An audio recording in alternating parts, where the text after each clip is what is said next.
Buenas, ya estamos en entrevista especial de Guía tu Cuerpo y vamos a hablar de un tema que tiene que ver con nuestro día a día. Se trata de la gripa.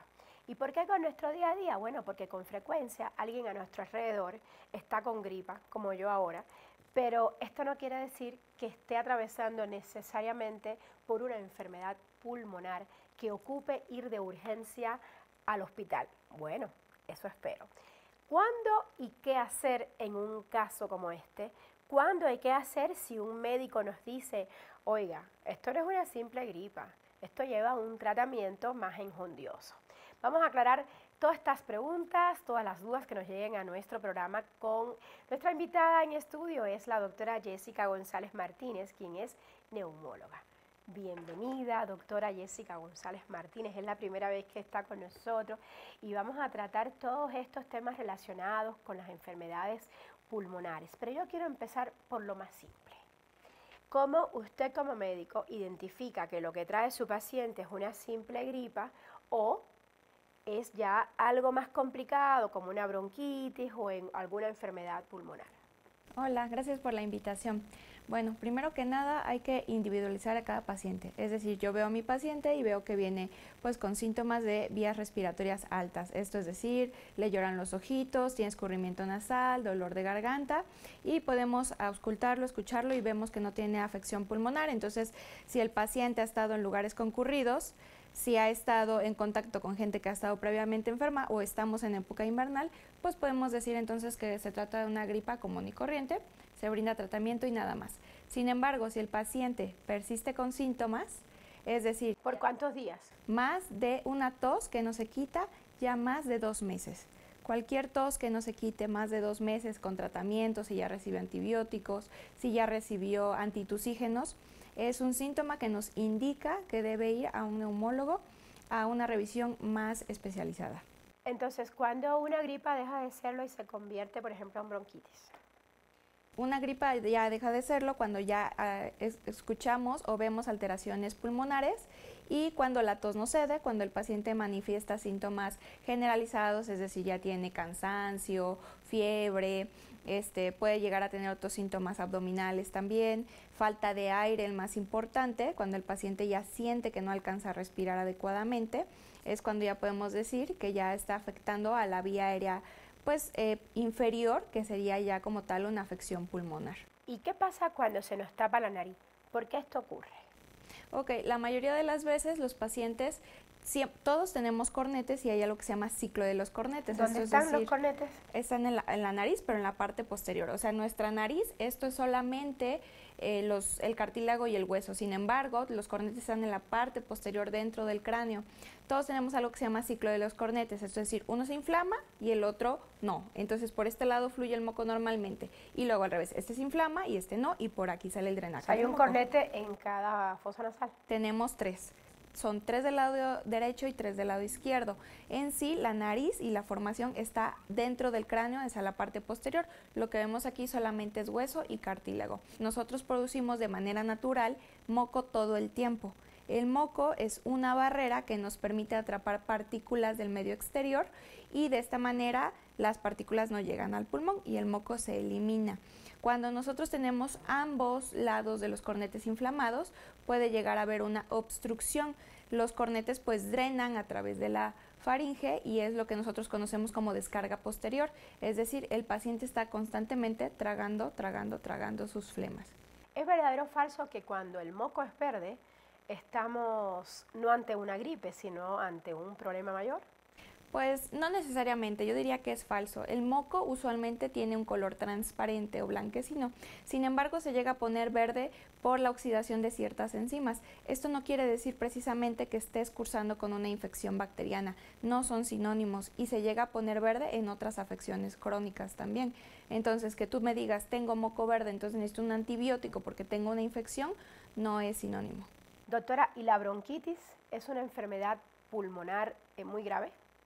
Pues sí tiene su grado de complejidad. Cuando estamos hablando de bronquitis decimos que existe una inflamación de los bronquios. Recordemos que el pulmón es como un árbol. Tenemos la tráquea y luego se divide en dos bronquios, el izquierdo y el derecho, y luego a su vez se subdividen y subdividen en muchísimas ramificaciones hasta que llegamos a los alvéolos, que es donde se realiza el intercambio gaseoso como tal. Entonces, cuando nosotros hablamos de una inflamación de los bronquios, existe un fenómeno de edema e inflamación que hace que los bronquios, que son como un tubo, pierdan su luz. Esto es decir, yo tengo un bronquio de este tamaño y el bronquio se cierra, se hace más chico. La producción de moco también cambia, es decir, el moco pasa a ser de fluido a más espeso. Y esto hace que el paciente llegue a presentar lo que le llamamos sibilancias, que es como un silbidito del pecho, que inclusive llega a ser audible por el mismo paciente. Esto es porque al estrechar la luz de un conducto, obviamente el aire cuando pasa a través de ese tubo genera este sonido. Y en ese caso sí hay que ir con urgencia al médico. Así es, en este caso tendrías que acudir, pues no precisamente con un neumólogo, pero si tienes alguna afección que digas, tengo tos, tengo falta de aire, estoy tosiendo demasiado, tengo sibilancia, escucho mi pecho silbar, definitivamente tienes que ir con un médico para que te revise y te administre tratamiento. No puedes quedarte en tu casa y esperar que se te quite con un té o un paracetamol. O agua, porque cuando tenemos gripa nos mandan que tomemos mucha agua, ¿cierto? Así es. Esto lo indicamos, sí es verdad, para fluidificar las secreciones que están espesas.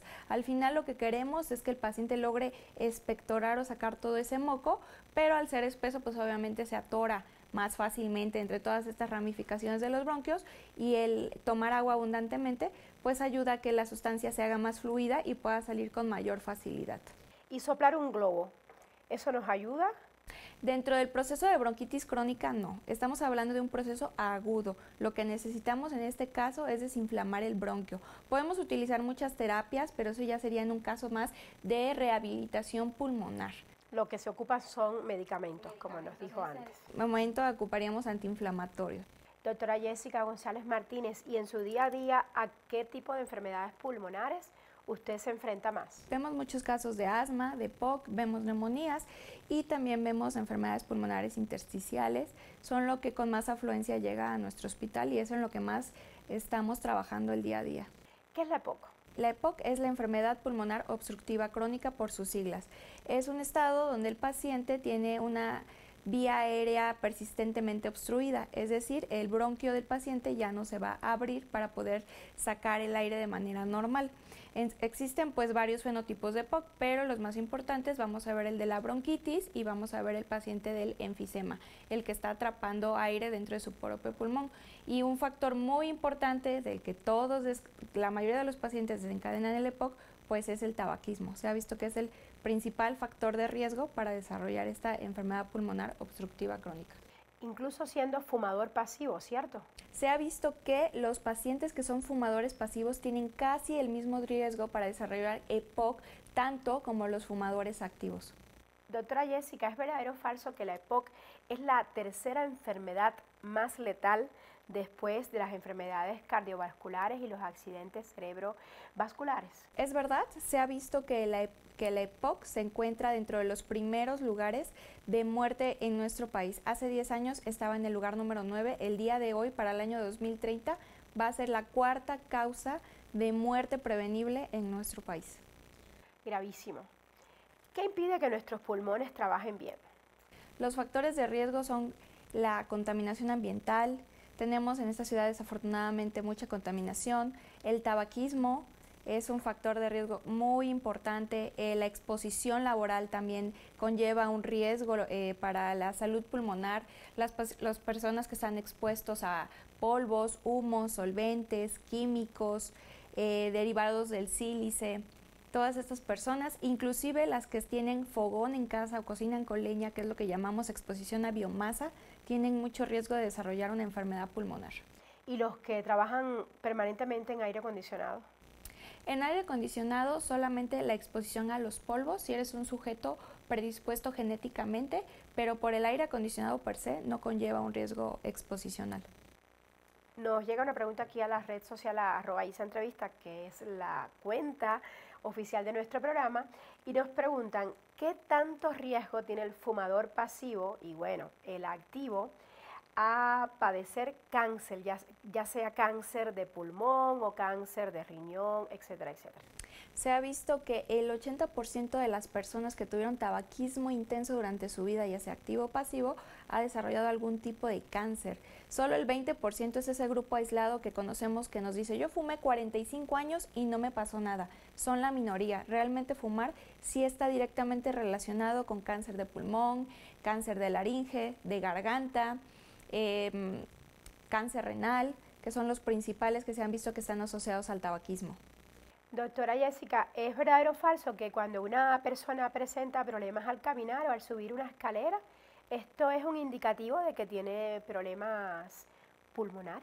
Es verdadero. Si usted está presentando o cualquier paciente presenta cansancio extremo, falta de aire, sensación de ahogamiento cuando camina una cuadra, cuando sube un piso, cuando realiza actividades de la vida cotidiana como peinarse, bañarse o incluso comer, es un síntoma cardinal de que necesita atención de manera inmediata por un neumólogo. ¿Y qué se hacen? ¿Las famosas pruebas de función pulmonar o cómo lo detectas?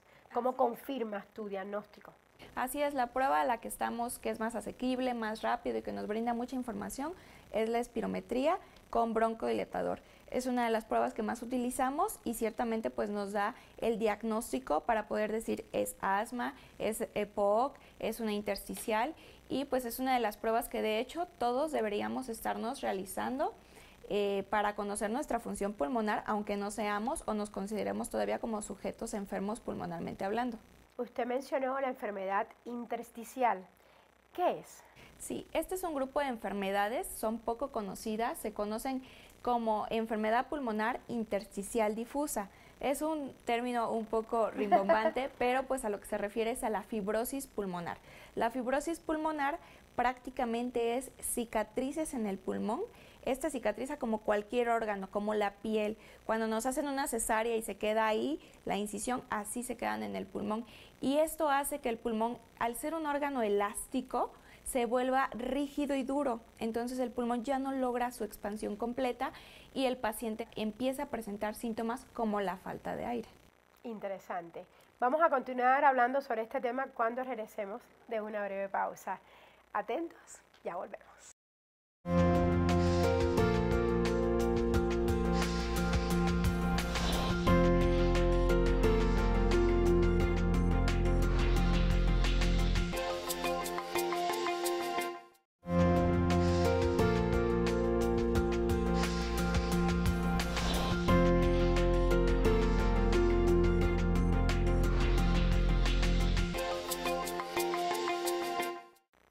Estamos de vuelta. La plática de hoy es con la doctora Jessica González Martínez, quien es neumóloga. De nuevo, bienvenida a Entrevista Especial, doctora. Y antes de irnos a la pausa, estábamos hablando de las enfermedades intersticiales. Usted mencionó algunas, pero ¿nos puede refrescar el tema ampliándonos más sobre este tipo de enfermedades? Las enfermedades intersticiales se van a dividir grosamente en dos, las que son de causa conocida y las que son de causa desconocida. ¿Cuáles son las desconocidas? Las desconocidas, estamos hablando de la principal, que es la fibrosis pulmonar idiopática. Idiopática significa no sabemos por qué o de dónde viene. Entonces esta es una de las más comunes y es importante diferenciarla de las otras, de las demás, porque el pronóstico y el tratamiento de estos pacientes es diferente. Y es más lento, supongo. Los pacientes que se diagnostican con fibrosis pulmonar idiopática tienen una mortalidad a 4 años, es decir, si te diagnosticamos hoy, es posible que tu mortalidad sea hacia los 4 años. Porque no sabes la causa de la Porque enfermedad. no tenemos la causa, exactamente. Entonces el pronóstico es diferente de las otras, el tratamiento es diferente. ¿Cuáles son las más frecuentes, las idiopáticas o las otras? Las otras, las de causa conocida, afortunadamente. Entonces, es una buena noticia. ¿Cuáles son esas causas conocidas? La más común tenemos los que son de factores exposicionales, tenemos a la neumonitis por hipersensibilidad. Esta se da por estar en contacto de una persona que es genéticamente susceptible con el antígeno aviario, esto es pájaros, también puede ser aves de corral, también puede ser debido a la contaminación, moho, algunos hongos. Y tenemos también las que son de causa ocupacional como tal, con exposición a asbestos y sílices. Y bueno, todos estos elementos afectan a los pulmones, pero ¿algún otro órgano más? Sí, de hecho las enfermedades intersticiales también están relacionadas o asociadas a enfermedades de tejido conectivo. Estas son, por ejemplo, artritis reumatoide, síndrome de Sjögren, esclerosis sistémica. Si tú tienes alguna de estas enfermedades, es posible que pues tengas afectación pulmonar, pero sin embargo pues afecta a otros órganos, articulaciones, riñones, hígado. ¿Qué grupo de la población está más vulnerable o es más susceptible a sufrir estas enfermedades? Se encuentran especialmente vulnerables las personas que tienen aves en casas, que se encuentran trabajando en granjas avícolas, las personas que se encuentran trabajando en lugares de construcción como cementeras, que están constantemente expuestas a polvos o químicos, las personas que trabajan en fábricas. Y por el otro lado tenemos el otro grupo de las mujeres mayores de 40 años que tienen estos diagnósticos que afectan al tejido conectivo, como sería la artritis, la miositis, el lupus. Entonces, en todos estos pacientes que sabemos que tienen esos factores de riesgo, se debe hacer un screening para ver la salud pulmonar y diagnosticar de forma temprana todas estas enfermedades intersticiales. Pero estas enfermedades estoy entendiendo que no son hereditarias. Pues conllevan un componente genético. Se ha visto que hay alteraciones puntuales en ciertos genes. Por ejemplo, uno de los más involucrados con la fibrosis pulmonar es el MURC5B. Este gen se ha visto que si tú lo posees o tienes alteración en él, entonces eres muy susceptible a desarrollar una enfermedad pulmonar. ¿Cómo una persona sabe que está padeciendo una enfermedad intersticial? Si se da el caso de que no sea una persona que presente alergias o lupus, por ejemplo. Si una persona presenta tos crónica, es decir, una tos más de 3 meses que es seca, esta persona no logra sacar flemas y tiene falta de aire, lo que conocemos como disnea, entonces es posible que esté cursando con una enfermedad intersticial. ¿Es verdadero o falso que esta enfermedad no tiene cura? Es verdadero, la enfermedad no tiene cura, pero sí tiene un control, y si se logra un control adecuado de los síntomas, la calidad de vida puede ser prácticamente normal, digámoslo de esta forma. ¿Y la esperanza de vida? La esperanza de vida es peor en las personas que presentan fibrosis pulmonar idiopática, pero en las personas que tenemos con intersticiales, que tenemos la causa conocida, el pronóstico mejora. Si nosotros tenemos un paciente que tiene exposición al antígeno aviar, es decir, un paciente que tiene pajaritos en su casa y descubrimos que ese es el factor de riesgo y se retira, el paciente tiene un buen pronóstico. Sin embargo, es importante puntualizar. El pulmón se cicatriza, lo que se perdió, hablando de función pulmonar, y lo que se cicatrizó. Eso ya no lo podemos quitar. Sin embargo, hoy en día existen medicamentos antifibróticos que hacen más lento este proceso de la fibrosis y evitan que nuestro paciente pierda función pulmonar. Claro, ¿qué pasa si pierde función pulmonar? Esto merma directamente en su calidad de vida, es decir, el paciente va a tener más disnea, más falta de aire y ha llegado a un punto en el que necesita oxígeno suplementario para continuar con sus actividades cotidianas. ¿Y el trasplante de pulmón es una opción en algún caso para salvar a las personas? Se ha visto en casos muy individualizados, sin embargo, se ha visto que hasta el 40% de las personas a quienes se les realizan un trasplante de pulmón pueden llegar a fracasar dentro de este mismo trasplante. Entonces realmente son pacientes muy individualizados y es un grupo muy pequeño. Los que han tenido éxito. Los que han tenido éxito con trasplante. Pero es una opción de todas formas a abordar. Es una opción a tratamiento, sin embargo, pues necesita ser candidato, es decir, que nuestro paciente no esté cursando con otras comorbilidades graves como enfermedad cardíaca, enfermedad renal o enfermedad del hígado. Sí, lo que se conoce como un candidato sano a recibir un trasplante. Doctora Jessica, nos llega una pregunta a la cuenta de @telesurenglish, que es nuestro canal en inglés, y nos preguntan que ¿por qué usted habla de la relación de las enfermedades intersticiales con otras como la artritis reumatoides y el lupus? Ok, recordemos que la artritis reumatoide y el lupus son enfermedades autoinmunes. Esto quiere decir que tu propio sistema inmune desconoce a tus células y las ataca porque las reconoce como un agente agresor. Entonces, estas enfermedades pueden dañar cualquier órgano y tejido.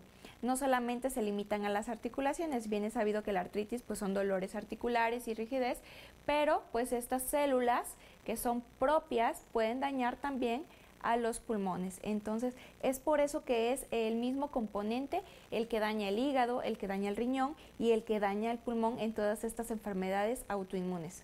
Este tipo de enfermedad pulmonar, la intersticial, en la cual usted es experta, ¿hay alguna manera de prevenirla?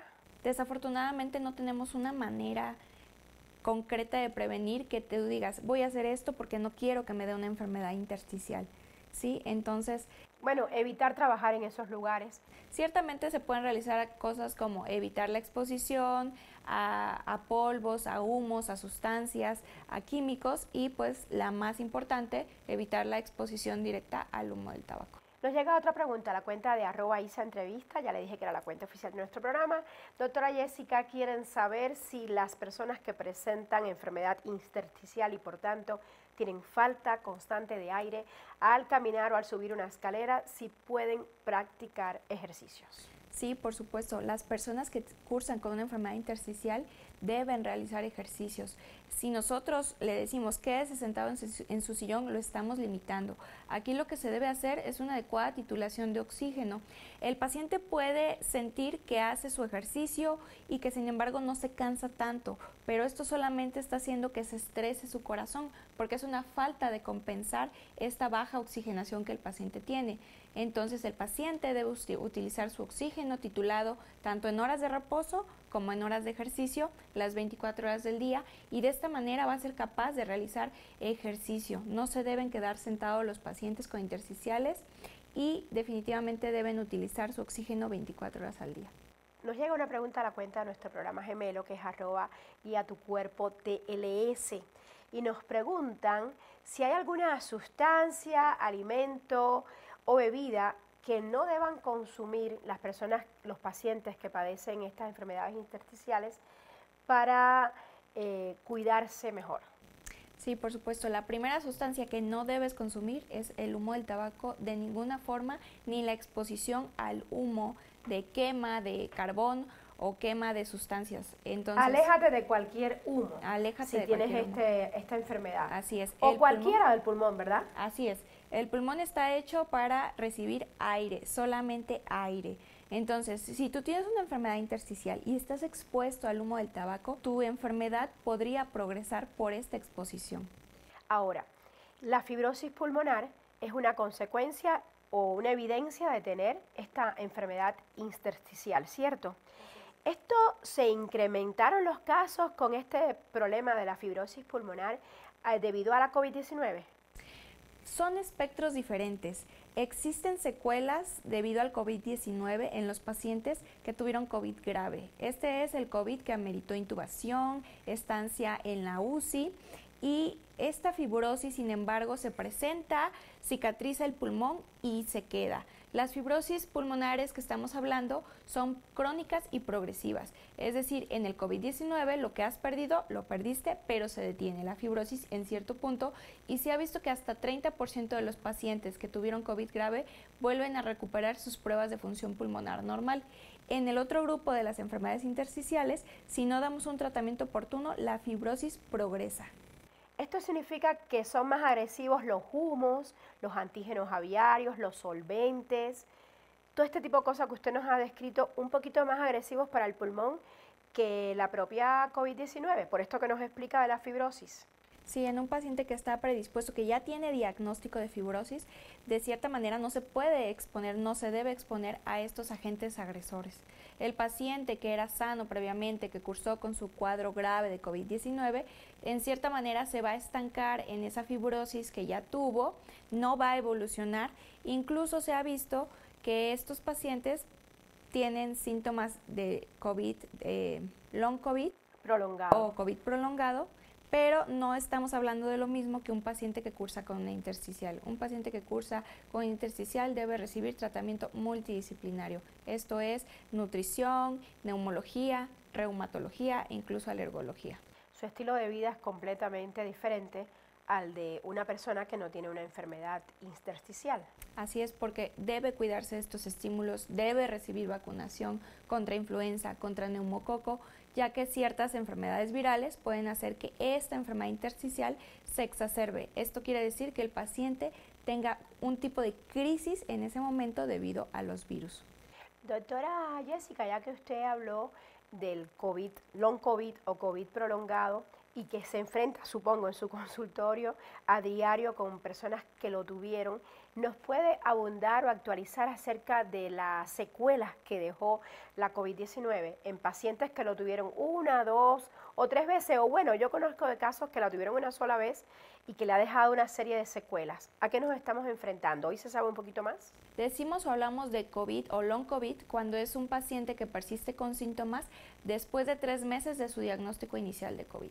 Es diferente hablar del paciente que tuvo COVID grave al paciente que tuvo COVID leve. COVID leve hablamos del paciente que estuvo en casa con medicamentos sin necesidad de requerimiento de oxígeno. Esos pacientes de COVID leve por lo general no tuvieron después un COVID prolongado. Se ha visto que solo el 10% de los pacientes que tuvieron COVID leve han tenido esta sintomatología de COVID prolongado. Sin embargo, en el otro grupo de los pacientes de COVID grave, hasta el 80% presenta secuelas. Y estas secuelas van, como ya comentamos, desde la fibrosis pulmonar, cansancio extremo, falta de aire, inclusive la pérdida de los sentidos, que es lo que conocemos como la anosmia, cuando ya no podemos oler las sustancias. Y también se ha visto que presentan alteraciones neuropsiquiátricas como ansiedad y depresión. Muy interesante esto que nos acaba de contar, porque justamente nos han llegado muchísimas preguntas sobre el tema del long COVID o COVID prolongado. Creo que ya amerita hacer un programa con una experta como usted sobre este tema, así que ya de una vez la estamos invitando a que vuelva a nuestro programa para hablar de esto, porque las secuelas se están viendo aún al día de hoy.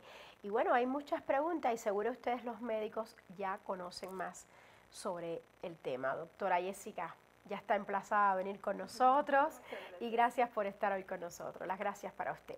Bueno, ya lo escucharon de la doctora Jessica González Martínez. La salud pulmonar es importantísima y es además algo que nosotros comprobamos, nosotros mismos, sin ser médicos, durante toda la pandemia de la COVID-19.